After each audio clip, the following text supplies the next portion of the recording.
Hi കൂട്ടുകാരെ, ഇന്ന് നമ്മളൊരു പുതിയൊരു വീഡിയോ ആയിട്ടാണ് വന്നിരിക്കുന്നത്. നമ്മളിന്ന് ഫാഷൻ ഫ്രൂട്ടും നാരങ്ങയും വെച്ച് ഒരു പാനീയം ഉണ്ടാക്കാൻ പോവുകയാണ്. ആദ്യം നാരങ്ങ നമ്മളിങ്ങനെ കട്ട് ചെയ്യണം. നമ്മൾ ഒരു ഗ്ലാസ്സിലെ പാത്രത്തിൽ ഇങ്ങനെ പിഴിഞ്ഞ് വീഴ്ത്തണം. നമുക്ക് ഫാഷൻ ഫ്രൂട്ട് കട്ട് ചെയ്യാം.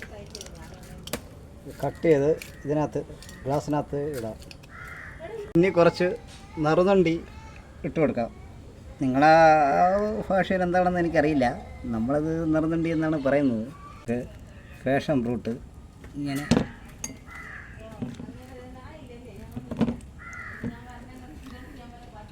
മിക്സ് ചെയ്ത് വെച്ചിട്ടുണ്ട്. ഇനി നമുക്ക് കുറച്ച് പഞ്ചസാരയും കൂടെ ആഡ് ചെയ്യാം. നിങ്ങൾക്ക് ആവശ്യമുള്ള പഞ്ചസാര എടുക്കാം. ഇനി ആവശ്യത്തിന് വെള്ളം ചേർത്ത് കൊടുക്കണം. എനിക്കിവിടെ ഒരു ഗ്ലാസ് മതി, നിങ്ങൾക്ക് ആവശ്യമുള്ള ഇതുപോലെ എടുക്കാം.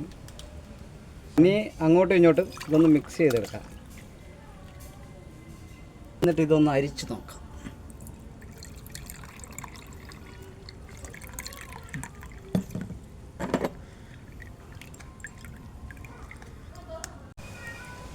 ജ്യൂസ് റെഡി ആയിട്ടുണ്ട്. നമുക്ക് ഇതൊന്ന് കുടിച്ച് നോക്കാം. കുടിച്ച് നോക്കി മച്ചന്മാർ, എന്ത് ടേസ്റ്റ്! ആ നിറതണ്ടിയുടെയും ആ ഫാഷൻ ഫ്രൂട്ടിൻ്റെയും ഒരു രക്ഷയില്ലാത്ത ടേസ്റ്റാണ്. ഞാൻ മധുരം കുറച്ച് ഇട്ടിട്ടുള്ളൂ. നിങ്ങൾക്ക് ആവശ്യമുണ്ടെങ്കിൽ മധുരം കുറച്ച് 2 സ്പൂണൊക്കെ ഇടാം. മച്ചന്മാരെ, ഈ വീഡിയോ നിങ്ങൾക്ക് ഇഷ്ടപ്പെട്ടെന്ന് വിചാരിക്കുന്നു. ഇനിയും നല്ല നല്ല വീഡിയോ ആയിട്ട് ഞാൻ വരുന്നതാണ്. നിങ്ങൾ ലൈക്കും കമൻറ്റും സബ്സ്ക്രൈബും ചെയ്ത് സഹകരിക്കുക.